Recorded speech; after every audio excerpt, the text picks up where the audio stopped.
Hi అండి. భోజనాలు అయిపోయాయా? ఏ పాటు తప్పినా సాపాటు తప్పదు కదా. భోజనానికి వచ్చేసాను. ఈరోజు మీరు స్పెషల్ ఏం చేశారు? ఈరోజు మా స్పెషల్ మీకు నచ్చుతుందో లేదో.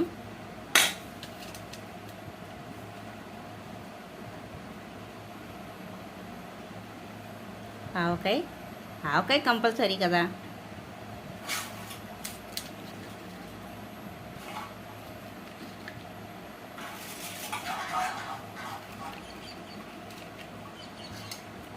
కూర స్పెషల్ బెల్లం సొరకాయ పులుసు అనమాట. దప్పలం అనాలి కావాలం. దప్పలం సొరకాయ దప్పలం అనమాట.